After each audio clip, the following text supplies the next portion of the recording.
início do programa Jogo do Poder, eu gostaria de aproveitar e mandar uma mensagem especial aos nossos telespectadores que me param na rua, me parabenizam, com certeza ficam felizes da programação que nós trazemos para vocês em suas casas, sobre a internet que vocês assistem, as reprises dos programas. É muito importante esse retorno, esse reconhecimento do nosso trabalho. Eu gostaria agora de mandar um abraço especial para Marcelo do Sagres, ele que tem essa rede de restaurantes da cidade, Sabor da Fazenda, tem o Sagres, tem os Sagritos, me assiste, me acompanha, fica ali, torcendo por mim. Também gostaria de mandar um abraço para Ivoni Dias Moura, esse ex-presidente do Americano, amigo querido de minha família, me parou na rua para dizer que me assiste. Ivoni, tamo junto, amigo, obrigado pela preferência em estar acompanhando o nosso programa.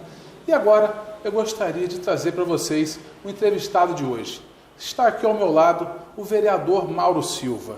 Ele foi eleito para a Câmara Municipal de Campos dos Goytacazes na última eleição. Foi eleito com 4.616 votos. Foi eleito pelo PT do B. Foi eleito no município de Campos e com certeza desempenhando um bom trabalho. Já milita no atual grupo político que está à frente da prefeitura já há várias décadas e com certeza tem um trabalho, sim, muito importante e agora, junto à Câmara, fazendo um trabalho muito interessante representando a população. Foi o vereador sexto mais votado da história do município de Campos na última eleição e com certeza vai dizer para nós aqui sobre a sua legislatura, o que vem fazendo, os trabalhos que vem desenvolvendo e com certeza vamos falar sobre o próximo pleito. Acaba uma eleição, começa outra. Vamos também trazer esse assunto aqui. Claro. Mauro, é com muito prazer que eu lhe recebo aqui no Jogo do Poder. Eu que agradeço pelo convite, a você, aos seus telespectadores. É um prazer estar aqui na TV Mundi.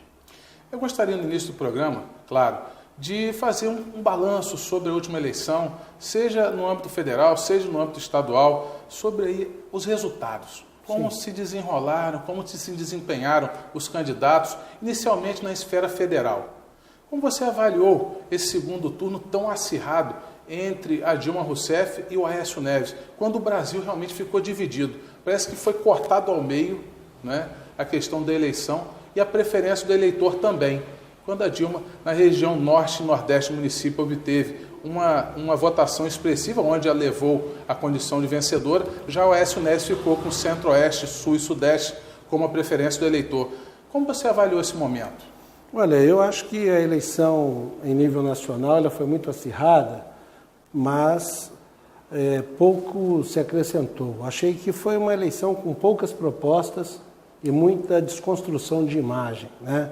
Eu acho que a eleição, tanto em nível federal como estadual, elas foram muito parecidas nesse quesito, na questão da desconstrução da imagem dos políticos.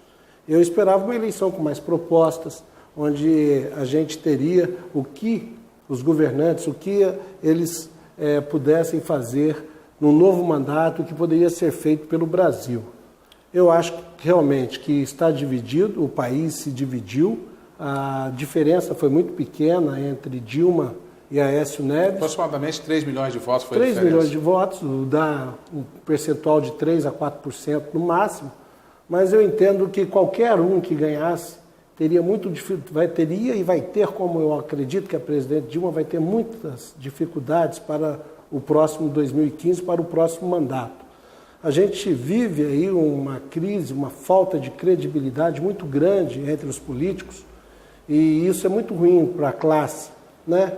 Existem bons e maus políticos, bons e maus advogados, bons e maus jornalistas. Existem em todas as classes, existem bons e maus. Mas eu acho que a classe política, diante desses fatos que vem acontecendo no Brasil, ela tem que se repensar, se reciclar, porque está muito difícil, né? Eu acho que essa sucessão de escândalo, como agora o Petrolão, né? A questão do escândalo que nós tivemos aí do Mensalão. Então, me preocupa muito o próximo ano. Me preocupa não só pela questão do maior combate que a gente vai ter, é o combate à corrupção, como também o maior combate vai ser o combate na questão econômica.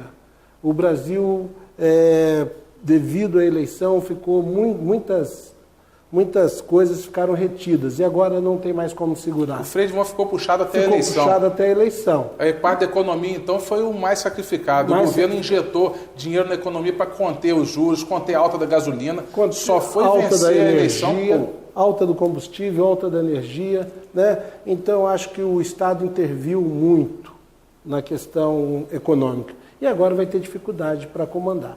O déficit, o corte do governo federal para o próximo ano vai ser algo em torno de 100 bilhões de reais para adequar as suas economias. Acertar, né? As contas, Acertar, né? As contas. Só agora já são 25 bilhões do déficit. Né? Então, o Brasil vai passar por uma dificuldade e vai ser uma dificuldade que vai e já está impactando tanto no Estado quanto nos municípios. Mauro, e quem vai pagar essa conta é o Estado e o município. Eu gostaria de trazer essa notícia mais a minúcias a respeito do déficit. O que realmente representa o déficit? É que assumiu mais compromissos a pagar do que tem em caixa para realmente ser quitada a dívida? Existe mais compromissos para se pagar do que dinheiro para realmente quitar? É isso? É muito simples. É um rombo que existe no caixa? Na realidade, a despesa é maior que a receita, né? Claramente, para ser uma coisa para se explicar, simplesmente a receita é menor que a despesa. Então, se você arrecada menos, você gasta mais do que arrecada. É como se uma dona de casa, você tem um salário e todo dia você gasta mais por mês mais do que um salário. Uma família que tem uma arrecadação mensal de R$1.000, mas a despesa mensal passa de R$1.500. R$1.200, R$1.300, R$1.400. Então, essa é a realidade que vive no país. Esse é o chamado déficit e essa é a realidade que a gente vive. É uma bola de neve, porque para suprir aquele dito rombo, né, a diferença que falta para fechar as contas do mês, é preciso pegar empréstimo, também precisa financiar essa dívida e com certeza a bola de neve só vai aumentando e vai ficando complicado fechar as contas. Né? É verdade, quem vai pagar isso são os estados e municípios. Né? O arroxo vai vir em cima dos estados e municípios. E quem sofre mais com isso é o município, porque o município está próximo, está muito próximo do eleitor, está muito próximo das pessoas. Você não tem acesso a presidente da República. Você tem o acesso a presidente da República é difícil, o acesso ao governador também é difícil, então vai ter acesso ao prefeito e aos vereadores. São os seus mais cobrados, isso aí. São os seus mais cobrados e a função também, né? Se você escolheu estar aqui, você tem que estar pronto para as críticas, para os elogios. Eu acho assumir o ônus e o bônus. O ônus e o bônus. Mauro, agora voltando à esfera estadual. Sim. Falando do desenrolar do primeiro turno, onde as pesquisas até então, a se findar o primeiro turno, mostravam o Pezão indo ao segundo turno com o Garotinho. Sim. O que no final do primeiro turno não acabou acontecendo. Acabou acontecendo que o Marcelo Crivella atravessou a fronteira e acabou assumindo o posto de segundo colocado, indo ao segundo turno para o governo do estado com o Pezão. Naquele primeiro momento, como o grupo do Garotinho enxergou aquele momento, onde a perspectiva e as pesquisas mostravam ele como mais cotado para ir ao segundo turno com o Pezão? Olha, Charles, foi uma grande surpresa, né? Se você parar para analisar, primeiro que eu considero o Garotinho um sobrevivente, né? Você sabe que eu tive a oportunidade de estar com ele lá no Rio de Janeiro, participando da campanha dele. Eu saí da Câmara, pedi licença sem vencimento, acho bom deixar claro isso. Fui ajudar o Garotinho lá na campanha. E você vê que era desproporcional, todos contra o Garotinho. Era uma coisa onde você tinha o governo do Estado, né, a Prefeitura do Rio, onde você tinha, do outro lado, algo em torno de 18 partidos, a coligação de 18 partidos, quase 2.000 candidatos, e o Garotinho apenas com uma coligação com o PROS, com 200 candidatos, e, né, enfrentando a máquina do governo do Estado. E eu entendi, a gente quando viu a boca de urna do Ibope, né, naquele momento em que depois que o cara votou boca de urna, é a pesquisa que você fala, depois que o eleitor vota e que ele diz em quem votou, então nós esperávamos, dava 10 pontos percentuais para o Garotinho, à frente de Crivella, e inesperadamente, quando abriram as urnas, nós tivemos lá uma diferença de 40 mil votos, menos de 1% de diferença. O Crivella chegou ao segundo turno e o Garotinho não chegou. Mas, apesar de o Garotinho não ter chegado ao segundo turno, vale ressaltar que enquanto o grupo, né, o Garotinho fez 8 deputados federais, o Crivella fez 2. O Garotinho fez 6 deputados estaduais e o Crivella fez 2. O Garotinho ganhou em todos os municípios, com exceção do Rio de Janeiro, o Crivella e Macaé, e mesmo assim o Crivella foi para o segundo turno e o Garotinho não foi para o segundo turno, né? Mas eu acho que você fazendo uma análise, todo mundo saiu perdendo nessa eleição. Principalmente se você parar e computar votos válidos, se você computar votos nulos, voto em branco, e uma coisa que o TRE não faz, não vai computar, é a questão da abstenção. Se você somar abstenção, votos nulos e votos em branco, você vai chegar a quase 35% do eleitorado. Um terço não foi às urnas. Ou se negou a votar ou votou nulo e branco. Votou nulo e branco, né? Então você parte. Aí se você fizer uma análise, o governador, né, o Pezão, ele se elegeu, né, com 1/3 dos votos do estado do Rio de Janeiro. No segundo turno, a situação foi pior ainda, né? Nós tivemos aqui em Campos, tem muita gente que fala, porque o Garotinho perdeu aqui em Campos, porque Crivella e Pezão. Se você avaliar, teve menos eleitores ainda no segundo turno, né? Teve mais votos brancos, nulo e abstenção que a votação que o Pezão teve. Isso é uma coisa que preocupa, né? O Crivella aumentou a sua votação em 150%. Do primeiro para o segundo turno com o apoio do Garotinho em Campos, enquanto o Pezão aumentou a votação dele em 60% e aumentou em Campos a abstenção. Então eu acho que a gente precisa fazer uma reflexão. Por que muita gente? Por que a população não está indo às urnas? Por que tanto voto branco, nulo? Por que tanta abstenção? Então isso é uma falta de interesse por parte do eleitor? É falta de interesse por parte do eleitor. O que precisa mudar, né? Mas eu acho que, apesar, se o Garotinho ele não teve uma vitória eleitoral, ele teve uma vitória política.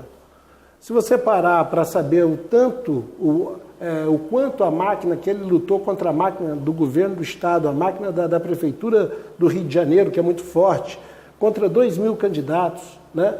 Então, eu acho que o Garotinho é um vitorioso, é um sobrevivente diante desse quadro todo. E acho que Campos disse no segundo turno que na realidade era o plebiscito do sim ou do não.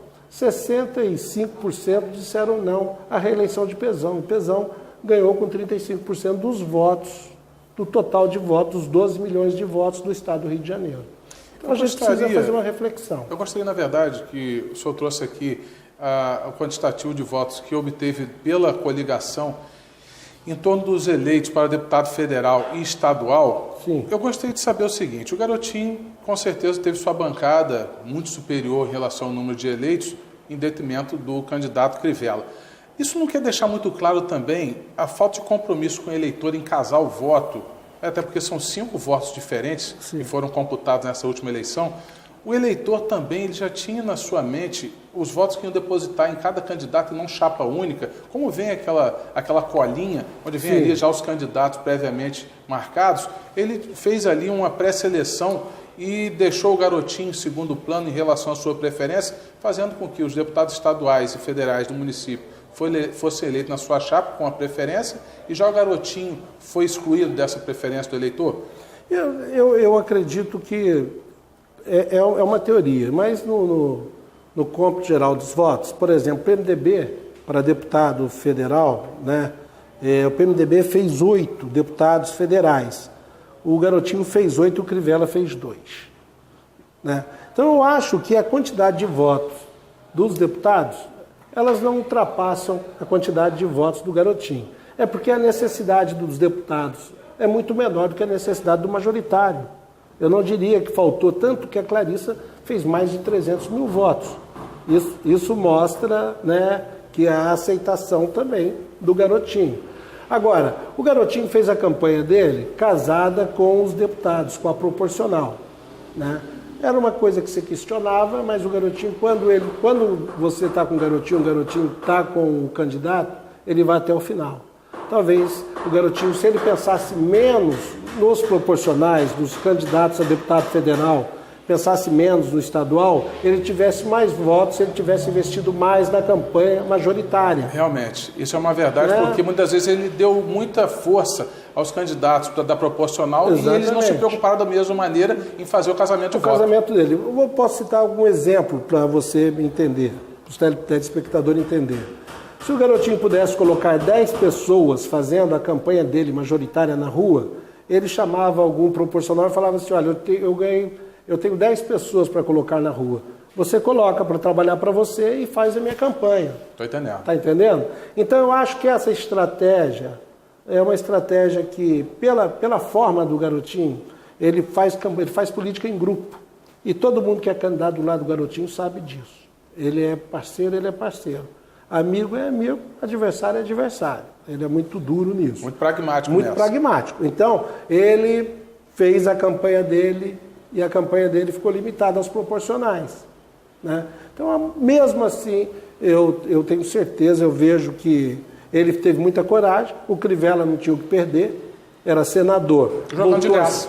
Jogou de graça, era senador. Voltaria a ser ministro da Pesca. Voltaria a ser ministro. Tanto que deixou o sucessor lá da cadeira da pasta onde ele estava como ministro da Pesca, um bispo da sua igreja. Então, deixa claro que ainda era o mandatário daquela pasta, não foi excluído daquela pasta. Isso. O Lindenberg, senador, voltou para o Senado e o Garotinho foi o único que concorreu e teria alguma coisa a perder, mas você sabe que pela própria destinação, pelo objetivo dele, ele é uma pessoa que é determinada e foi candidato no momento em que ele era um bom candidato, mas a conjuntura não foi favorável. Você tem conjuntura e tem candidato, você tem que unir as duas coisas. Eu não tenho dúvida que o Garotinho era o melhor candidato. Haja vista que eu tive a oportunidade de trabalhar no Palácio, o Garotinho era secretário de governo e o Pezão era assessor do Garotinho na secretaria de governo. Depois o Garotinho saiu para outra missão, para ser secretário de segurança, e ele colocou o Pezão como secretário de governo. E foi o Garotinho que indicou a Sérgio Cabral que Pezão fosse o candidato a vice-governador. Ele bancou, apostou as fichas no Pezão. E eu acho que ele acertou, porque o Pezão, ele é uma pessoa do bem, o Pezão é uma boa pessoa, né? Mas depois que houve essa aposta, de uma forma ou de outra, houve o Garotinho e o Pezão já não caminharam, não se alinharam mais, e o Pezão então tornou-se vice e possivelmente candidato de Sérgio Cabral. Mas resta dizer que se antigamente dizia que tudo em Campos é um racha do grupo do Garotinho, se você avaliar as pessoas que aí estão, algumas são original do grupo do Garotinho, dissidentes, isso se deu também no governo do Estado, né? Porque o Garotinho mostrou uma força. Quem foi o governador, igual ao Garotinho, que elegeu a esposa como governadora do Estado sem nunca ter sido candidato a nada, ter concorrido ao cargo durante o primeiro turno, né? Eu assisti isso. Então, eu acho que o Garotinho demonstrou uma força muito grande e isso preocupou, né? O Lula falou, opa, Garotinho... Fica de olho nele. Fica de olho nele. Garotinho E é mesmo, mas o Garotinho é determinado. E naquela oportunidade que o Garotinho foi candidato a presidente, ele deixou de ir ao segundo turno por 4 milhões de votos a nível Brasil. É verdade. Se ele tivesse 4 milhões de votos, ele ia ao segundo turno do lugar de Serra. Então, é importante lembrar isso também. É importante, você sabe por quê? Porque depois dessa geração, muita geração não conheceu o trabalho do Garotinho. Então, o trabalho tem que ser feito para que conheça o Garotinho, o que o Garotinho fez e o que o Garotinho... Tanto que ele tem a aceitação, ele tem sempre o público cativo dele. O Garotinho, queira ou não, ou ame ou odeie, porque é igual o torcedor do Flamengo, ou é apaixonado ou não quer nem passar perto. Não é apaixonado, não, mas ele é uma pessoa determinada, e é uma pessoa que é firme nos seus propósitos, né? Então eu acho que ele, agora, a gente vai ter oportunidade, ter o Garotinho, ele foi cogitado o nome dele para ser ministro, né, da própria Dilma, entre os candidatos do PR, você sabe. Porque quem assume a pasta é o Alfredo Nascimento, que é da pasta do transporte. Do transporte. Pode ser qualquer um. E o Garotinho foi cogitado, mas ele tem uma coisa bem clara na cabeça dele, que ele volta para Campos para dar a contribuição dele. E eu considero de extrema importância a estada do garotinho em Campos. Porque muita gente tem ciúmes, que porque o garotinho foi embora, porque o garotinho abandonou Campos. Na realidade não é isso. A realidade é que ele alçou outros voos, né? Mas nunca esqueceu e nunca deixou de ser apaixonado e de amar Campos, tanto que ele tem uma folga, ele vem para Campos, ele está sempre falando em Campos, onde ele está ele leva o nome de Campos. Então, eu acho que às vezes ele é incompreendido, né? E é a forma dele. Muito bem, eu vou encerrar agora o primeiro bloco, prometendo voltar com mais assuntos ainda sobre a política. Não saia daí, o Jogo do Poder volta já já.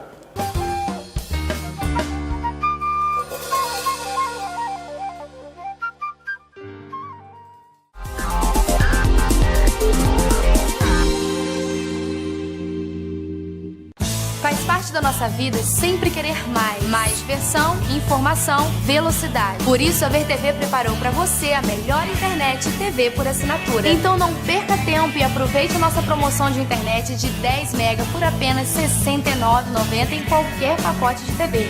E o melhor, não é só por 2 meses, é preço real mesmo. Ligue agora mesmo para 2101-7777 e surpreenda-se. VerTV é de Campos, é da gente.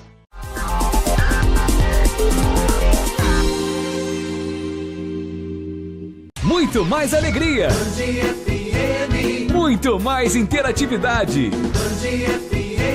Primeiro lugar em toda a região. A sua rádio, do seu jeito.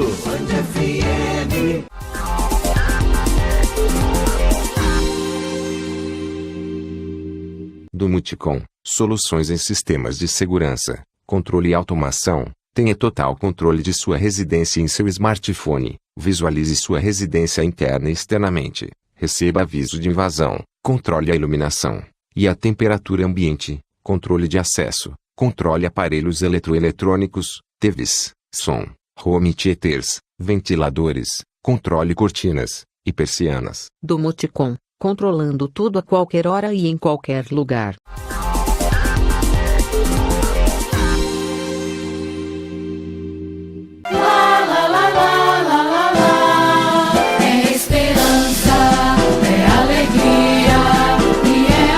Venham viver no João 23 e no Pirlim Pimpim o seu direito a uma infância feliz. Venham aprender para a vida e não apenas para a escola. Matrículas abertas a partir de 10 de novembro. Telefones 2733-1827 ou 2725-1496.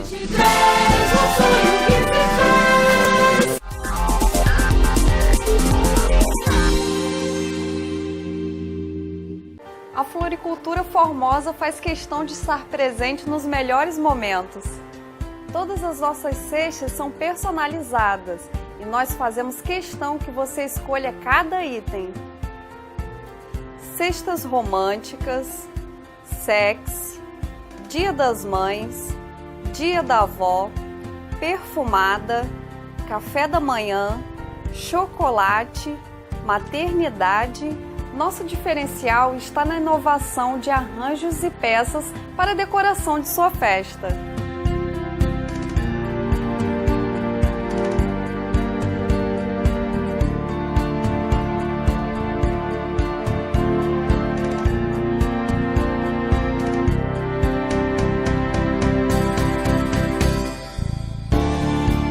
Aguardamos a sua visita. Rua Formosa, 717, esquina com Voluntários da Pátria. Nosso telefone 2725-6737. Você também pode visitar o nosso site www.floriculturaformosa.com.br.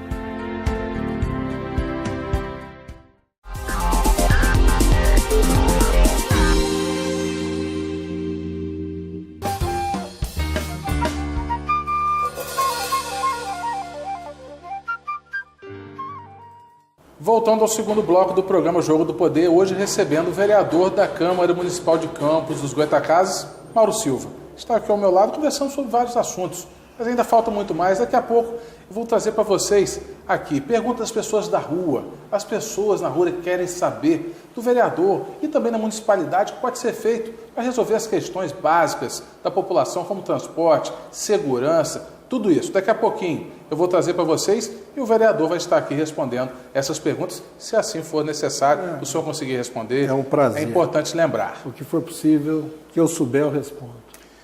Vereador, agora na volta do segundo bloco, gostaria de saber o seguinte. Falávamos sobre o resultado da eleição a nível estadual. Isso. E eu gostaria de trazer números aqui para ilustrar um pouco do que foi o desenrolar tanto do primeiro turno quanto do segundo turno.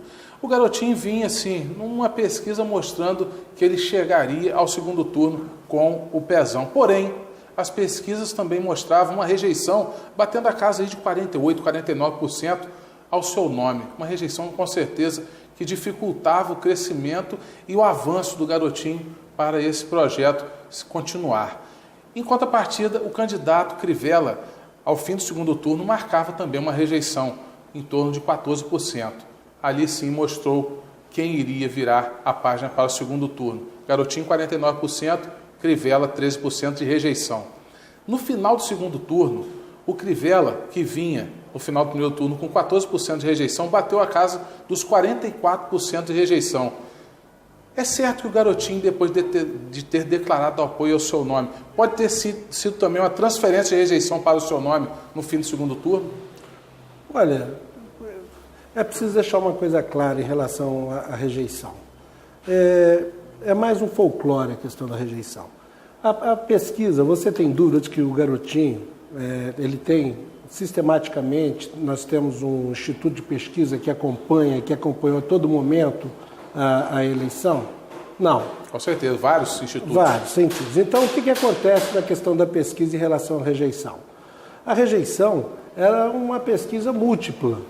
Aí você fazia a pergunta, o Instituto Ibope faz da seguinte forma, o Datafolha. Você não vota em quem você não votaria de jeito nenhum? Aí a pessoa fala, em Mauro Silva. Mas quem que você não votaria de jeito nenhum? Aí você fala... Segunda e terceira opção. Aí você fala, eu não votaria no Charles. E aí o que faz? Aí começa a ser uma rejeição cumulativa. Né? No nosso instituto de pesquisa, no nosso acompanhamento, o Garotinho batia assim, 29% a 30% de rejeição. Qual era o instituto de pesquisa que fazia a pesquisa para o grupo? Foi o Eric Urich, UP, Instituto de Pesquisa, que é o Eric foi um profissional que foi diretor do Ibope durante 25 anos. Do Oswaldo Montenegro. Do Montenegro, e ele não concordava, né? Não concordou com os métodos do Montenegro, deixou o Instituto e montou o próprio Instituto, mas uma pessoa extremamente capaz, uma pessoa experiente e que começou a fazer, ele que sempre acompanhou o processo do Garotinho na pesquisa, e para ele também foi uma surpresa essa não ida do Garotinho para o segundo turno. Né? O Aécio Neves, em nível nacional, pediu ao TSE a recontagem dos votos. Se o Garotinho fizesse isso era choro de perdedor. Ele deu uma declaração, o Garotinho, que foi de uma grandeza e disse, eu respeito os resultados das urnas. Aí falou, Garotinho, porque eu fui votar em tal urna, aí na sessão que eu fui votar não apareceu, aí tinha carregando, quantas pessoas, quantas denúncias em relação à segurança das urnas nós vimos. Mas não vamos entrar nesse choro, porque isso é um choro de perdedor, não estamos aqui, né? Diferente da guerra militar, né, que você morre apenas uma vez, na guerra eleitoral você pode ressurgir várias vezes, como já disseram, o Garotinho está morto. Aí Garotinho vem candidato a federal, tem quase 700 mil votos. Você é testemunha disso, muita gente é testemunha disso. Então, a questão da rejeição do Garotinho, o Crivella não tinha essa rejeição toda, por quê? Porque ele não tinha perspectiva de ir para o segundo turno. Quando ele não tinha perspectiva de ir para o segundo turno, o que aconteceu? Ninguém bateu no Crivella. E quando você não bate no adversário, naquela política que hoje, que eu acho, que eu não concordo, que é a política da desconstrução da imagem, o Crivella apanhou muito.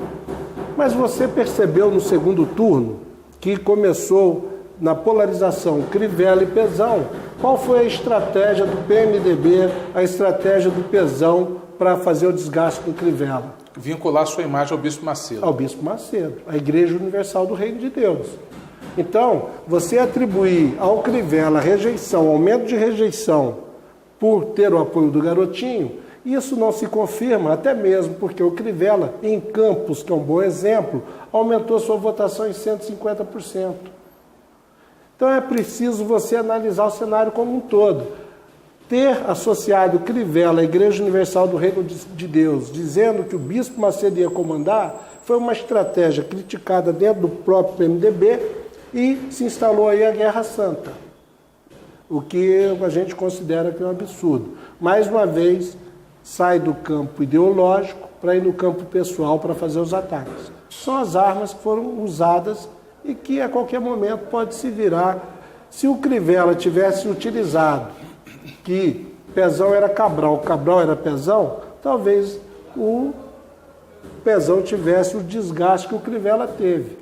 Tanto que Cabral foi escondido o tempo todo na eleição, acabou a eleição e o primeiro ato do Pezão foi oferecer a vitória dele a Sérgio Cabral. Né? Então, e na vitória dele no primeiro turno, o Cabral fez questão de ir lá beijá-lo, claro que não frente às câmeras. No segundo turno foi mais acentuado.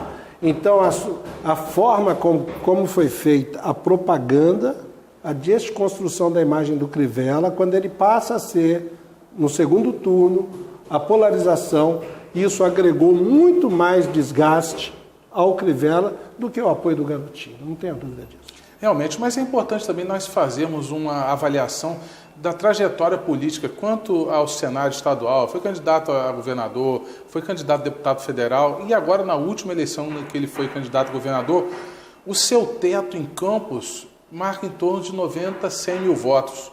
Garotinho nunca passou essa marca. É importante nós avaliarmos também que ele tem um teto, ele tem um ponto que ele chega e não atravessa mais. Esses 100 mil votos representam o quê? O voto da máquina? Não. O voto que ele tem ali dos seus eleitores cativos? Não. Porque ele não consegue ultrapassar essa marca quando outros candidatos que estejam apoiando... Hipoteticamente, vamos trazer aqui também a baila sobre a Rosinha, que obteve aí a marca de 170 mil votos. Vamos trazer também o Arnaldo Viana, quando foi apoiado por ele na reeleição, passou essa marca facilmente e ele não consegue passar. Não, mas não é que ele não consegue passar. Você tem que fazer a questão da conjuntura. Você acha que alguém que tenha uma marca histórica de 30% dos votos dele próprio, porque a eleição não é um Garotinho, né, ele sozinho. A eleição é uma conjuntura, é uma união de partidos, é uma união de pessoas em torno dele. Só ele tem esses 90 mil votos, mas a Rosinha é um exemplo do que a soma dos votos dele com os votos dos aliados, você atinge o objetivo. Na eleição você tem que ter 50% mais um. Né? Então, e não 51%. Exatamente. 50% é a metade mais um voto. Mais um voto. Então, o Garotinho tem um patrimônio... O Garotinho não está morto, o Garotinho é uma pessoa determinada, o Garotinho fez muito por Campos, né? Podemos criticar, ninguém é perfeito, o Garotinho tem os defeitos dele, mas o Garotinho tem muito mais virtude do que defeito. E ele, com certeza, ele mudou a história de Campos. E a Rosinha está fazendo um trabalho como poucas pessoas fizeram. A Rosinha está fazendo um governo, o melhor governo da história do município, com muitos investimentos, a gente pode falar sobre isso.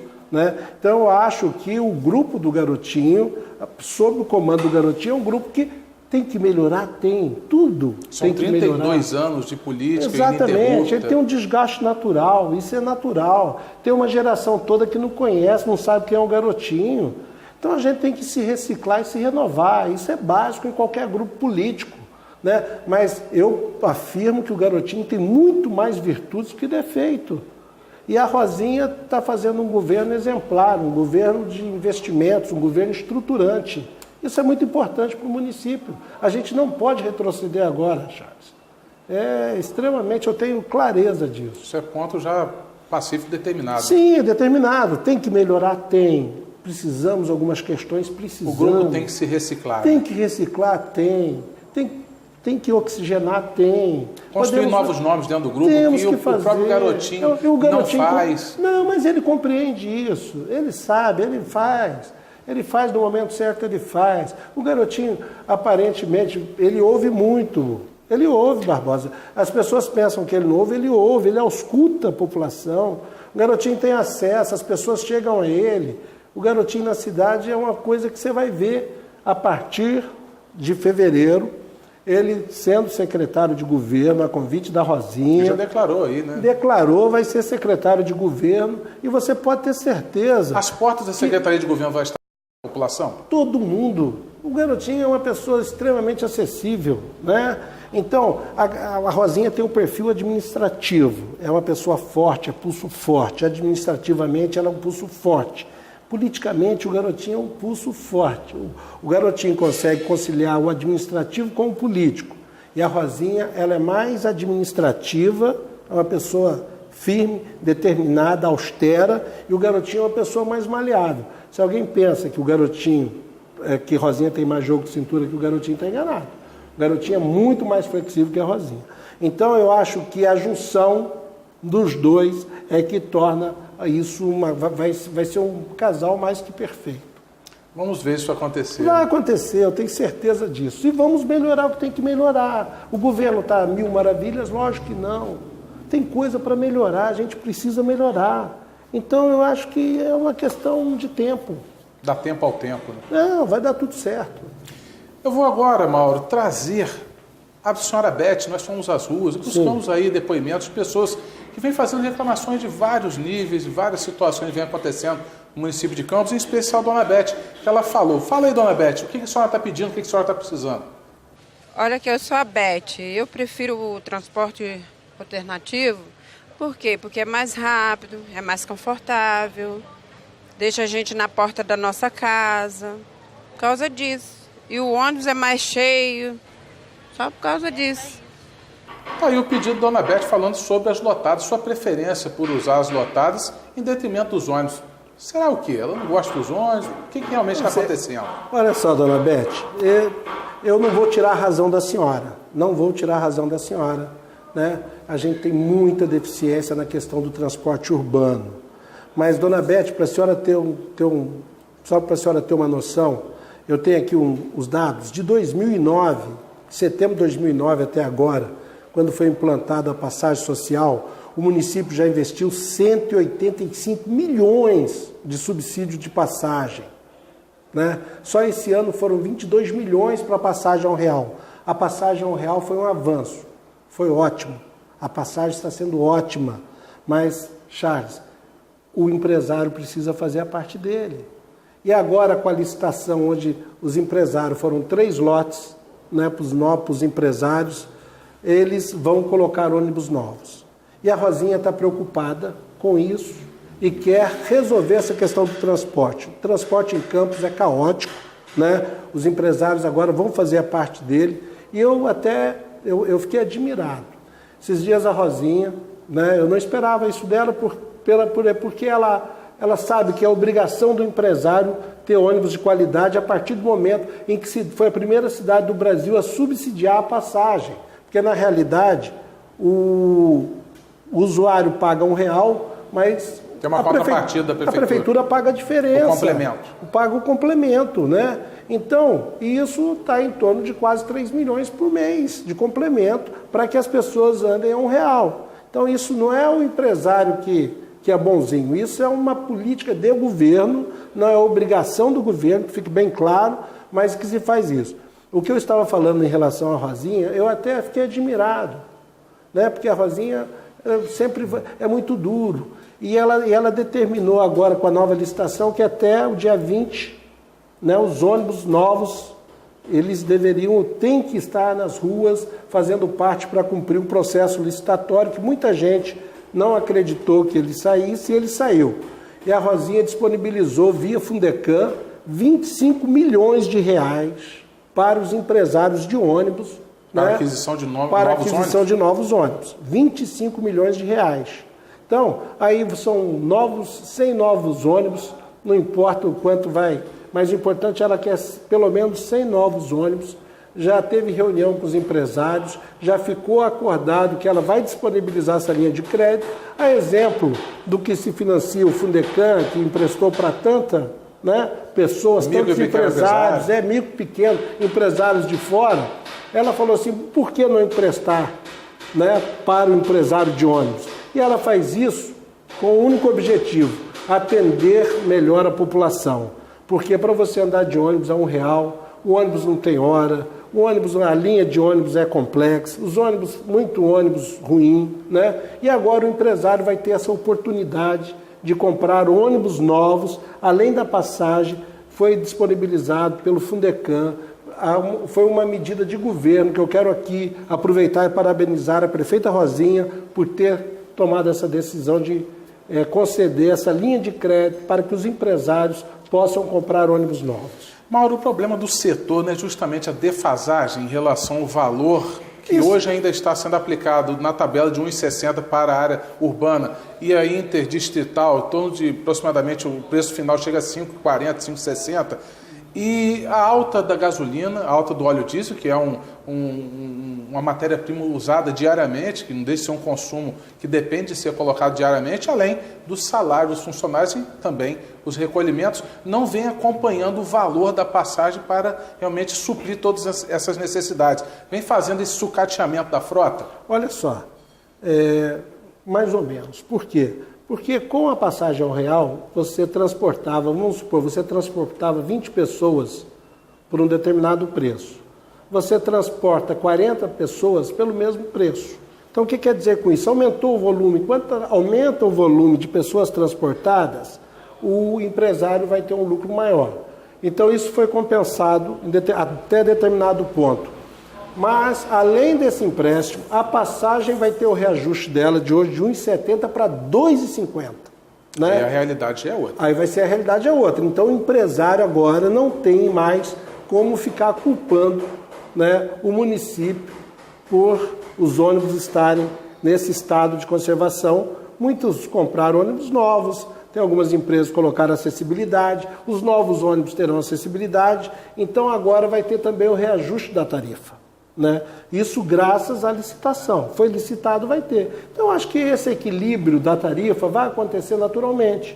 E o grande objetivo e a grande preocupação do governo é que o usuário, que a população tenha um transporte de qualidade por um preço justo. O que ela quer? Segurança, conforto e pontualidade. São 3 itens básicos. São 3 itens básicos para o transporte. Né? E isso vai acontecer agora com essa nova licitação e com essa ajuda ainda maior que a prefeita Rosinha deu aos empresários de ônibus para que pudesse atender melhor a população. Eu nem sei o que fazer mais. Se isso não der certo... Realmente, vamos aguardar e desenrolar esse assunto. Vai dar tudo certo. Vamos voltar às ruas, tem mais pedido, tem mais cobrança. Vamos agora falar com mais gente, o assunto agora é trânsito. Vamos lá. O trânsito de Campos, cara, tá difícil de se andar. Eu levei 45 minutos para andar 100 metros. Só para você ter noção, 40, porque o trânsito estava todo parado nesse trecho aqui, dessas obras todinhas aqui. Tá muito ruim para se andar aqui em Campos. Olha, tá péssimo, cara.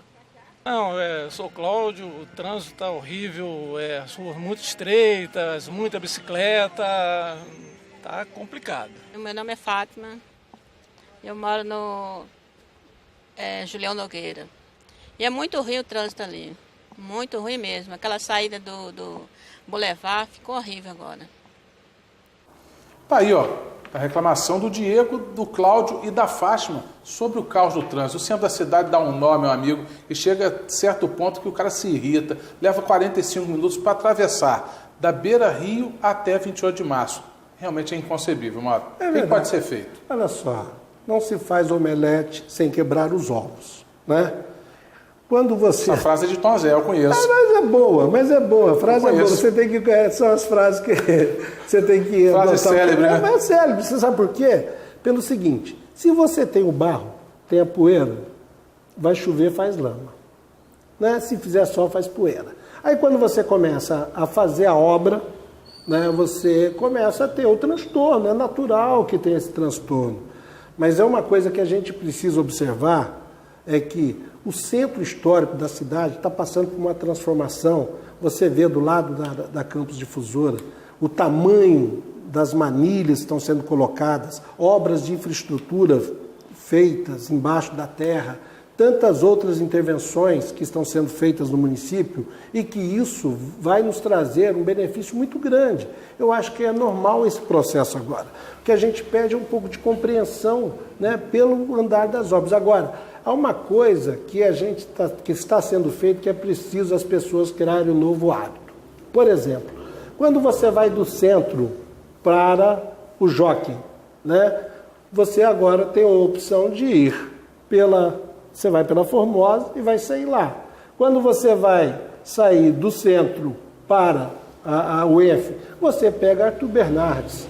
Né? Você tem que ter, agora, a partir desse momento, a gente tem que de pegar a perimetral. Nós estamos criando as perimetrais, as grandes vias. Você vai pela Estrada dos Ceramistas, você pega Arthur Bernardes, você vai pegar José Carlos Pereira Pinto. Então, quer dizer, estamos criando alternativa no trânsito. Isso é um processo... Desafogar o centro. Desafogar o centro. E isso vai desafogar também quando a gente tiver ônibus de qualidade, porque a pessoa vai deixar o carro em casa. Se você tem um ônibus que sai na hora certa, um ônibus com ar-condicionado, um ônibus com pontualidade, você vai de ônibus. Né? O mundo está indo para o ônibus, transporte coletivo, você vai usar bicicleta. Nós temos que falar agora, né, das ciclovias que estão sendo feitas em várias avenidas. Então isso é um hábito que a gente tem que começar a mudar, deixar o carro em casa e pegar um transporte quando ele estiver à altura no transporte de qualidade. Eu acho que isso é uma questão de tempo. Né? Então, esse governo que está já caminhando para a reta final, os 2 anos finais, consegue colocar esses projetos todos em prática e deixá-los funcionando a contento para a população? Grande parte desse projeto. Eu não vou dizer todos os projetos, mas a maior parte. Mas o mais importante é iniciar os projetos. Né? A gente precisa entender que projetos estruturantes, eles não se faz em 2 anos, em 3, em 4. Ele é a longo prazo e você tem que planejar a cidade para o futuro. Esses dias nós aprovamos na Câmara a questão do trem, né? Do VLT. Né? Foi separado R$1 bilhão para poder fazer esse serviço. Não foi 1 bilhão, não. Foi separado, está previsto algo em torno de 536 milhões, que entrou no PAC, e nós temos a contrapartida que foi autorizada pela Câmara no valor de R$35 milhões para que esse projeto seja feito, para que a gente possa fazer o trem. Quando o Garotinho fez o Trianon, todo mundo reclamava. Fazer um teatro deste tamanho, para 1.000 pessoas, isso vai ser um elefante branco. Hoje, Charles, você vai no Trianon, às vezes faltam lugares. Por quê? Porque ele pensou campos para 600 mil habitantes. Então, o que a gente está pensando agora também é a questão que nós vamos fazer um transporte que vai atender a massa daqui a algum tempo. Né? Então a gente tem que pensar campos para o futuro. A gente não pode ser imediatista e achar que um projeto dessa natureza é a curto prazo, é a longo prazo. E eu acho não pode subdimensionar o projeto, tem que pensar a longo prazo. Lógico, o investimento alto tem que servir a longa data. Quando você vai a Curitiba, você fica feliz. Você vê Curitiba como coisa linda, mas quanto tempo se levou para fazer? Eu acho que tem que ter ousadia de se começar. E a Rosinha foi ousada em trazer esse projeto para Campos. Eu acredito que ele ainda comece nesse governo. A magnitude do projeto é tão grande que precisa do projeto básico, mas a Caixa para liberar o financiamento, o governo federal para colocar no PAC, tinha que ter autorização da Câmara. A Câmara autorizou alguma coisa que ainda vai levar tempo para ser implantada. Né? Mas eu acho que o trem vai ser assim, fantástico para a população e lá na frente nós vamos entender e vamos agradecer a visão de estadista da prefeita Rosinha. Realmente, nós vamos viver e vamos acompanhar tudo de perto. Meus filhos vão, se Deus quiser. Não pense tão longe, pense para agora. Encerrando o segundo bloco do programa Jogo do Poder, aqui ao meu lado, vereador Mauro Silva. Não saia daí, eu já volto.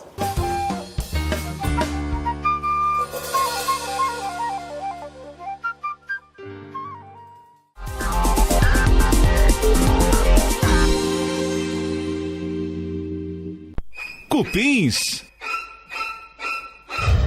Temos a solução. Dedetizadora Tamanduá Mirim. Mais informações www.tamanduamirim.com.br 27 22 21 98 9984 5306.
Voltando ao terceiro e último bloco do programa Jogo do Poder, aqui ao meu lado, vereador Mauro Silva, falando sobre tudo.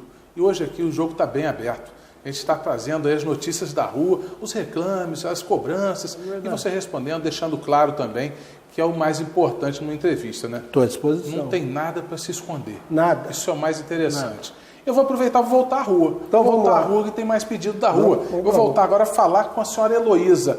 O caso aí do assassinato em frente ao Shopping Boulevard. Vamos falar com ela e ver o que ela pede. Vamos lá. Meu nome é Heloísa, eu trabalho aqui em frente ao Boulevard. Aqui não tem segurança. Não tem segurança nenhuma. Não tem policiais, não tem nada aqui. Pedido da senhora Heloísa, falta de segurança. Ela mora nas proximidades ali do Shopping Boulevard. Ela mora no Recanto das Palmeiras e diz que a polícia não passa por ali. Realmente esse caso que aconteceu em frente ao Shopping Boulevard nos últimos dias, um assalto à luz do dia, os motoqueiros sem nenhum tipo de capacete, sem aquela proteção para poder esconder a sua cara, e com certeza a criminalidade em Campos é uma realidade. Vereador, o que pode ser feito aí no pedido da senhora Heloísa? Olha, o que está preocupando a dona Heloísa preocupa a todos nós, né? Sabemos que segurança é uma questão de Estado, mas nós temos também as nossas obrigações, os nossos deveres, a nossa preocupação em defender, né, o que é melhor para a população. Eu gostaria de ressaltar que eu, primeiro, quero ser solidário à família, né? Você precisa ter a capacidade de se colocar no lugar do outro. Poderia ser meu filho, poderia ser alguém da sua família, então a minha solidariedade à família. Um outro ponto, eu acho que o município contribuiu para elucidar o caso a partir do momento em que as nossas câmeras do SIDAC, né, do nosso centro de estatística, o SIDAC, as câmeras acompanharam os criminosos desde o centro e facilitou a investigação, né, dos criminosos. Foram as câmeras que permitiram que se elucidasse o crime numa agilidade, numa velocidade enorme, né? Infelizmente, o mesmo não aconteceu em frente ao IFE, né? É bom lembrar também. Que recorda esse fato, em que eu não sei o que houve com a câmera, ou se ela estava no momento dela circulando, ou se ela estava em outro ângulo, ou se ela não estava funcionando. Então, a gente também tem que ressaltar que em um momento nós tivemos a felicidade e as câmeras. Tão importante é ressaltar a importância das câmeras, que naquele momento a gente não conseguiu. Talvez se tivesse as câmeras funcionando naquele momento, elas teriam elucidado também esse crime. Mas é importante ressaltar que o município, né, contribui a partir do momento em que disponibiliza para um sistema de segurança integrado da cidade, onde participa efetivamente desse sistema de segurança e disponibiliza as imagens pela câmera. Também, Charles, a gente não pode deixar de ressaltar um trabalho muito bem feito, né, pelo comandante do 8º BPM. Coronel Ramiro, já foi entrevistado por mim. O Coronel Ramiro aqui, a gente teve a oportunidade de acompanhar o trabalho dele, ele veio de Macaé, está fazendo um trabalho excelente em Campos, mas ele precisa da ajuda e da estrutura do governo do Estado. O homem preparado como o Ramiro precisa do governo do Estado para que possa continuar fazendo esse trabalho que ele vem desenvolvendo em Campos, né? O Ramiro já passou até a conscientizar, você vê nos veículos de comunicação, ele conscientiza, né, ele dá dicas de segurança, e isso é importante até para que a população fique atenta. Eu gostei muito de entrevistá-lo. Ele é uma pessoa extraordinária, né, e é uma pessoa que tem muito contribuído para diminuir o índice de violência do nosso município. Ainda está alto, mas não pela culpa dele, mas talvez a gente precise que o Estado se volte para o município para cuidar dessa questão que preocupa todos nós, e a questão da segurança. Realmente. Vamos cobrar das autoridades, né? Sim, vamos fazer o que a gente puder fazer, nós temos que fazer, né? Então, as câmeras da prefeitura, acho que são fundamentais, que tem um funcionamento não pode perfeito, parar, né? Não pode parar. Mauro, agora vamos voltar às ruas. Agora vamos falar sobre o plano de cargos e salários. Tem aí uma pergunta para o senhor. Vamos ouvir. Meu nome é Marcos Escocar, moro aqui no Parque Aurora e sou assistente administrativo da Prefeitura de Campo dos Goitacazes. Eu queria fazer uma pergunta aos vereadores sobre o nosso plano de cargo, porque no começo do ano foi votado, se eu não me engano bem, 380 milhões para ser implantado o nosso plano de cargo. E até agora nada aconteceu. Eu queria saber como que isso vai ser resolvido, que nós já estamos no mês de novembro, findando dezembro, e nada aconteceu. Só ouço dizer que existe uma comissão, mas fala comissão, mas nada acontece. Para ano que vem, deixar para ano que vem, tudo bem, mas o dinheiro que foi separado para este ano. Eu queria uma resposta sobre isso. Aí a pergunta do senhor Marcos Escocar, ele é funcionário público municipal. Sim. E disse que o plano de cargos e salários já foi votado na Câmara e até agora não virou realidade para o funcionalismo. O que pode ser feito nesse caso, vereador? Olha, primeiro é só corrigir um dado que o Marcos Escocar deu ali. Esse valor, esse montante, né, que ele falou, equivale praticamente à folha de pagamento anual dos funcionários. Talvez ele tenha se confundido em relação aos valores, né? E está falando qual o orçamento previsto para pagar todos os funcionários. Mas, de qualquer forma, é importante esclarecer para ele que já existe um grupo de estudo. Esse grupo de estudo não concluiu ainda os trabalhos, onde tem representantes do governo, representantes dos estatutários e representantes do sindicato, né?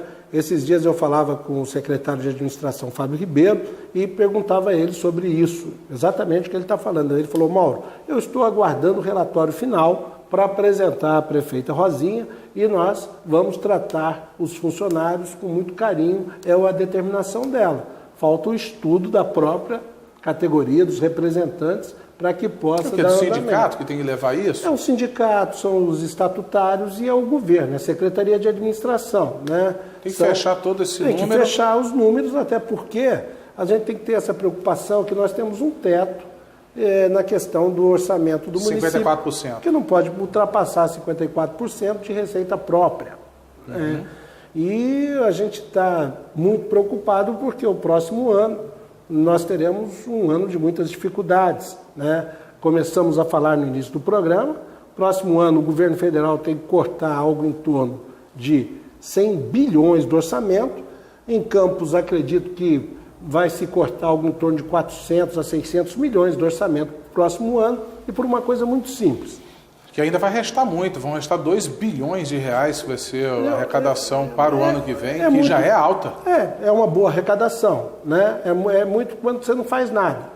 Mas quando você investe em bairros legais, como a prefeita Rosinha investiu, onde você investe em Ururaí, Donana, Goitacazes, lá no... vários parques, eu tenho até o nome de todo, eu vou até ler, porque não dá nem para guardar. É importante trazer essas informações, porque os orçamentos vêm sendo votados nos últimos anos, 2 bilhões e meio. Ururaí, Residencial Santo Antônio, a Penha, o Parque Eldorado, Jardim Ceasa, Novo Eldorado, Vila Industrial, Lapa, Estância Solar da Penha, né? E atualmente o programa está em andamento em Goitacazes, no Esplanada, no Parque, no Jockey 2 e Julião Nogueira. Então, o dinheiro é muito quando você não faz nada. Investindo, para se ter uma ideia, de 2009 para cá, a capacidade de investimento da Prefeitura de Campos foi de 17% da arrecadação. O que quer dizer isso? Quer dizer que ela está investindo em infraestrutura 17% que você arrecada. Aí você acha assim, é pouco? Não, é muito. Vamos colocar São João da Barra. São João da Barra chega a 3%, Macaé 3%, Campos 17%. Então você vê que se investe muito em Campos e isso é a marca do governo Rosinha, é a marca de se investir tanto em bairro show, tanto em bairro legal, né? Tanto investindo na construção de creches, na construção de escolas, vilas olímpicas, né? São muitas obras que a Rosinha tem feito e que serão obras estruturantes. Obras que ficam para a vida inteira. Para a vida inteira. Então, o que aconteceu? A Petrobras quando o Garotinho foi prefeito, em 1990, a Petrobras... Garotinho foi em 1990. Lá em 90, nos anos 90. Eu não sei se ele fez em 89, 90 ou 91. O que acontecia? A Declan, que é a declaração, né, que você tem, a declaração anual que mede o índice para o repasse do ICMS, a Declan da Petrobras era feita em Macaé. Garotinho foi à Petrobras e disse que tinha que ser feito, era feito no Rio de Janeiro, perdão, tinha que ser feito em Campos, porque a Petrobras explorava a bacia de Campos, como explora até hoje, tinha que ser feito o Declan. Naquela época, quais os critérios? 33% para o município de maior população, 33% para os municípios de maior extensão territorial e 33% igual a todos os municípios. O rateio geral. O rateio geral. Nós tínhamos, então, os produtores Campos, Macaé e Cabo Frio. De lá para cá vieram outros municípios. Então, o nosso ICMS aumentou naquela época, né? Desde aquela época, foi uma conquista do Garotinho, que muita gente não sabe, né? E ele conquistou para nós a questão da Declan e a Petrobras passou a declarar por Campos. Então, agora, a declaração da Petrobras foi 20% a menos para o próximo ano. Então, nós já teremos um corte no orçamento de 20% só pela Petrobras. Aí você vai na questão do barril do petróleo. O barril do petróleo chegou a 110, chegou a 100, está chegando a $80 o barril do petróleo. Os Estados Unidos acabou com a sanção do Irã, o Irã botou petróleo no mercado e com isso vai cair. Lei da oferta da procura. Exatamente. Muita mercadoria, muito petróleo no mercado. Então vai cair a arrecadação, os royalties do petróleo também. Nós teremos uma queda na arrecadação dos royalties do petróleo. Isso vai trazer... uma conjuntura mundial, né? É uma conjuntura mundial, uma conjuntura nacional, uma conjuntura estadual, né? Para você ter uma ideia, o governo do estado, segundo informações, eu acho que tem que, né? Eu não estou aqui para falar pelo governo do estado, mas a dúvida de fontes lá da Secretaria de Fazenda é se paga o 13º salário ou se vai pagar o salário de dezembro, porque foi prometido o reajuste aos servidores públicos estaduais e a dificuldade do estado é muito grande. Para se ter uma ideia, o estado já comprometeu até 2024 a sua arrecadação do petróleo para antecipação de receita. Então, a antecipação de receita está sendo o que está sendo usado tanto pelo município de Macaé, pelo município de Cabo Frio, pelo estado, e Campos também vai fazer antecipação, autorizar a antecipação de receita para fazer face às despesas de uma queda natural prevista para o próximo ano. A gente não tem que esperar chegar a crise, temos que estar preparados para tomar medidas para solucionar. Então, são várias medidas que estão sendo tomadas. Também a prefeita Rosinha, ela deve fazer uma rearrumação no governo. O corte é em torno aí de 20% de todo o funcionalismo contratado? 20%, enxugar as secretarias, né? Ela entende que dá para unir, para fundir algumas secretarias. Acho também que dá. Acho que a gente tem que entender esse momento. A Secretaria do Idoso deve voltar para a promoção social? Deve acontecer? Não sei. Eu não tenho ainda qual vai ser a reengenharia do governo. O mecanismo utilizado. Mas, com certeza, a fusão de secretaria e extinção de secretaria, com certeza a governadora Rosinha vai fazer, né? Porque é o momento de enxugar, e esse momento ela vai fazer. Então, nós teremos um próximo ano muito difícil E se vai ser um ano difícil, a gente tem que apertar o cinto agora. 2015 já começou. Já está nas portas. Né? Então, tá aí, ó. Então é bom a gente ter esse esclarecimento. E às vezes as pessoas deturpam as coisas, né? Eu gostaria de trazer uma notícia também que muito interessa sobre esse assunto, que é o convênio firmado com a Rosinha Garotinho em relação aos débitos municipais, que fez um convênio com o SPC e Serasa para negativar os nomes de quem é devedor de débito municipal para poder incluí-lo na questão aí da SPC e Serasa. Não foi o que realmente aconteceu? Não. O que aconteceu foi o seguinte, a questão do Serasa é uma lei federal. É uma lei federal que vários municípios agora Mas é opcional. estão implantando. Não, ela não é opcional, ela tem que ser feita. Para você ter uma ideia, hoje você paga seu IPTU em dia? Com certeza. 56% da população, 56%, sonego, não paga o IPTU. Então, é injusto para quem paga o IPTU e quem não paga o IPTU está tudo certo. Né? Se você tem alguma dívida, se você não pagar a luz, vão cortar a sua luz. Então, porque para o município não precisa pagar, reclama que o município só vive dos royalties. O município começa a reestruturar para ter a arrecadação própria. Tem imóveis, por exemplo, que o valor venal, tinha um imóvel em alguns pontos da cidade, o imóvel está no valor venal... avaliado uma casa de 100 mil reais, na verdade vale 2 milhões. Vale 2 milhões, entendeu? Então é preciso ter esse, não é só aumento de IPTU, é preciso você recalcular a planta do município, né? Porque se você não tiver também receita própria, você vai ficar sempre dependendo dos royalties. Aí quando você toma uma medida para ter receita própria, aí você fala, vai cobrar, mas faz parte isso, né? Os benefícios. Mas essa ação não deixa de ser antipolítica, né? Mas criar olha só, uma animosidade muito grande com o contribuinte. Não dá para deveria fazer uma situação dessa para incluir o grande devedor. Mas é para o grande devedor mesmo. Que pega o pequeno nessa Não pega o pequeno, rede. porque olha só, por exemplo, quem teve já o IPTU, quem teve o ano passado, que não paga IPTU, que está com a isenção, ele também não vai pagar esse ano. Vai ter isenção. Agora, o que não pode é você estar num terreno, você declarou como terreno, ali já virou um prédio e a pessoa continua pagando como terreno. É injusto para quem paga, para quem paga em dia os seus impostos. Então, se você aumenta a base, você diminui a coleta de impostos. E isso é uma coisa que tem que se reestruturar ao longo do tempo. Agora, não tem outra alternativa, está dando a oportunidade de se fazer 36 meses para pagar. Você vai lá e quita, paga em 36 meses o seu débito, né? Tem que tomar essa medida até pelo próximo ano que a gente vai encarar. E porque a prefeitura tem que ter receita própria. Não é justo para você, contribuinte que paga, o contribuinte que não paga sobrecarrega quem paga. Realmente, isso é uma realidade. É uma realidade. E a gente não pode ser bonzinho. Tem que fazer as coisas. O remédio é amargo, mas é preciso. Depois estabiliza. Mauro, outra notícia que chegou à imprensa foi de que um órgão de comunicação, vou aqui nem citar o seu nome, trouxe a notícia de que, pós-eleição, o rombo da prefeitura chega à casa dos 600 milhões de reais.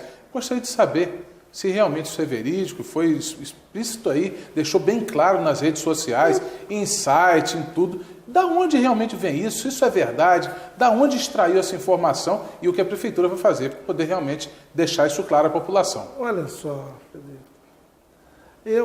Charles, se você souber de onde veio, né? De onde tiraram isso, isso é um absurdo, não tem o menor cabimento. Não tem consistência. Eu acho que isso devia ser melhor apurado. É falta de responsabilidade lançar uma informação dessa. Se você não tem... Qual é a prova? O que tem de prova concreta disso? Né? Você ouve que houve um rombo.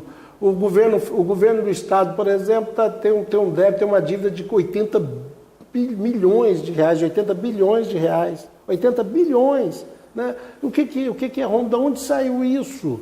Isso é um absurdo. Eu não tenho procuração para falar pela prefeitura, né, como vereador. Mas o que eu tenho acompanhado o caso, a informação que eu obtive, é que tanto a prefeita quanto a Procuradoria do município entrou com uma ação interpelando judicialmente quem fez a divulgação desses dados. Vão ter que comprovar a veracidade das informações. E vai ter que provar. Isso tem que provar. Eu acho que a gente tem que ser a democracia, para mim, a liberdade de expressão, eu como jornalista... Tem que ser preservado. Tem que ser preservado. Agora, tem que ter responsabilidade. Não fabricar notícia, né? Tem que ter responsabilidade. Se teve isso, que prove, porque não existe evidência nenhuma em relação a isso. Isso é uma informação descabida. Não houve qualquer coisa em relação a isso. O senhor confirma que essa informação é mentira? Se eu confirmo que é mentira, eu posso confirmar que não é verdade. Né? Faltaram com a verdade. Então vamos provar. Se chegar ao final, vai ser interpelado judicialmente. Se provar que é verdade, aí a gente precisa respeitar, investigar e saber onde foi, e a Câmara tem que investigar. Agora, se você lança uma notícia e não comprova, eu acho que faltou um pouco de responsabilidade para apurar melhor a informação.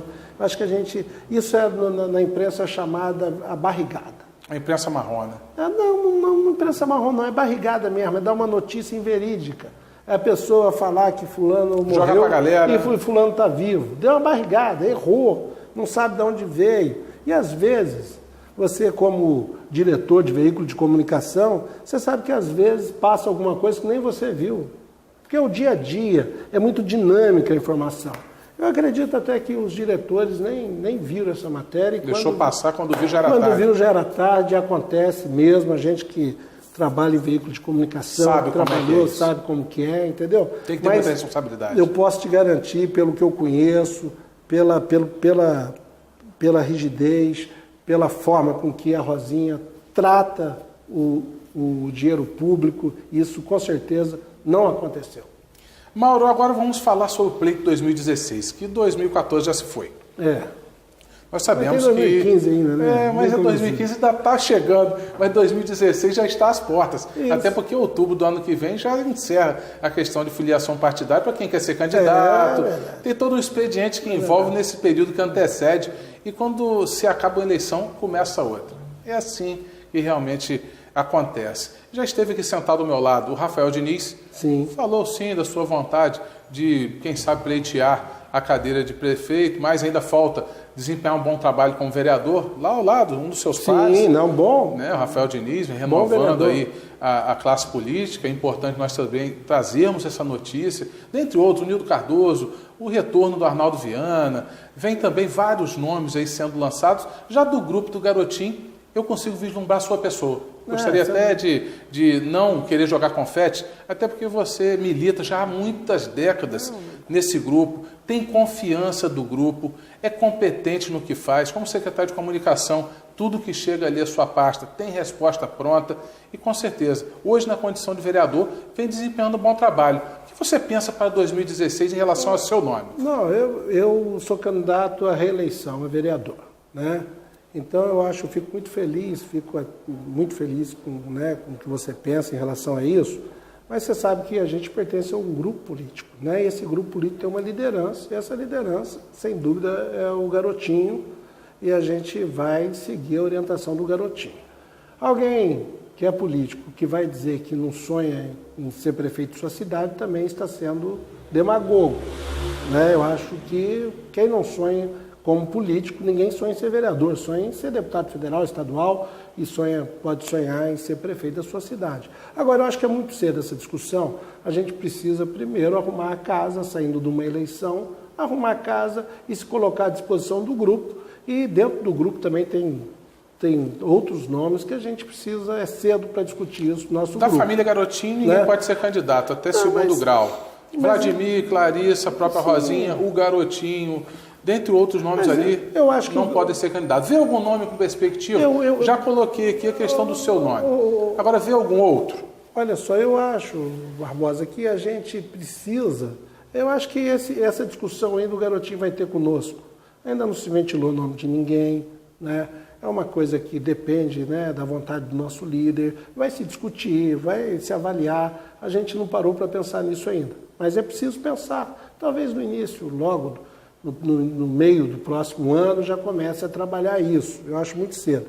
Eu quero dizer que é minha primeira experiência como vereador, né? Então eu acho que como vereador pela primeira vez, a gente está aprendendo, eu tive a oportunidade de instalar de propor o parlamento regional.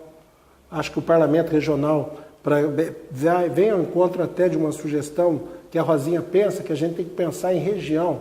A questão regionalmente, você pensando na região, você tem mais força junto ao governo do estado, junto ao governo federal, e outra, se a região não estiver interligada, se não estiver entrelaçada, a gente não prospera, a gente não cresce, né? A gente agora, nós tivemos a oportunidade de lançar a Escola de Políticas Públicas, que eu convido você, a população, para visitar a escola, do lado da Câmara, a Escola de Políticas Públicas, onde eu fui convidado pelo Dr. Edson Batista, né, que está fazendo uma bela gestão à frente à Câmara, para que conduzisse o grupo de implantação da Escola de Políticas Públicas, onde a gente vai ter uma participação com a comunidade, onde a gente vai ter uma participação com a academia, né, com o segmento acadêmico, para principalmente capacitar servidores públicos e abrir também para a comunidade, para cursos de computador, para cursos que possa estar capacitando as pessoas. Então, eu acho que a discussão para prefeito do nosso grupo, ela vai se dar em um determinado momento, aguardar a orientação do nosso líder, né, do Garotinho, para que a gente discuta isso. Eu, sinceramente... É muito prematuro ainda falar sobre isso? Para o nosso grupo, não é que seja prematuro, mas eu acho que no momento certo o Garotinho vai reunir as pessoas, vai reunir o grupo para discutir isso. Momento oportuno. Né? Momento oportuno. Mauro, eu gostaria agora, ao final do programa Jogo do Poder, que você deixasse uma declaração aí aos seus eleitores e às pessoas que nos assistem nesse momento. Fique à vontade. Olha, eu primeiramente quero agradecer a você pelo espaço, né? Mandar um abraço para o seu pai, dizer que ele se cuide, né? Porque ele está fazendo, depois de passar por aquela cirurgia, está se recuperando. Ele está se recuperando, graças a Deus, que ele precisa ser mais disciplinado, né? A gente quer ele bem, dar um abraço ao Barbosa aí, um abraço a você, muito obrigado por esse espaço. Dizer que a gente está numa caminhada, num grupo político ao qual eu tenho o maior prazer, eu tenho o maior orgulho de participar do grupo político do Garotinho há mais de 20 anos, né? Acho que a gente, como eu disse no início, que a gente acerta mais do que erra, mas o governo tem erros, mas que a gente busca consertar e a gente quer buscar o melhor para a população. Agradecer as pessoas que confiaram o nosso nome para estar na Câmara Municipal, porque eu acho que nesse primeiro mandato a questão do Parlamento Regional, a questão da nova lei orgânica do município, as grandes questões é o que eu quero discutir na Câmara Municipal, né? E quero discutir uma campus cada vez melhor para todos nós, uma campus para a sua família, para a minha família, para que a gente possa ter uma cidade cada vez melhor. E agradecer a você o espaço, como a gente está próximo ao Natal, não sei, né, se a gente vai ter outra oportunidade de estar na emissora. Quero desejar a todos um Feliz Natal, dizer que o ano de 2015 com certeza vai ser um ano próspero e pedir um pouco também de paciência, porque o governo da Rosinha Garotinho com certeza está fazendo o melhor que pode e vai tornar essa cidade cada vez melhor. Eu tenho certeza disso. Muito obrigado pela oportunidade e um abraço a todos os telespectadores. Eu gostaria de aproveitar o final do programa e mandar um abraço também especial à sua esposa Edilene, que é minha prima, que eu tenho um carinho tão especial, os gêmeos também, são duas crianças formidáveis, sempre que eu encontro, estão sempre com um sorriso no rosto. É verdade. Mandar um abraço especial, que sua família realmente é uma família muito querida. Muito obrigado, eu que agradeço, um prazer aqui estar no seu programa, felicidades. Prazer todo meu, sempre recebendo aqui uma figura importante para conversar com você telespectador. E se quiser saber um pouco mais da nossa programação, tem mais canais de informação, não só aqui no canal 10 da VerTV. Tem o nosso canal no YouTube, tem também a fanpage e tem também o Facebook. Vocês podem ficar à vontade, canal de informação é o que não falta. Eu gostaria de agradecer a Deus e até a próxima.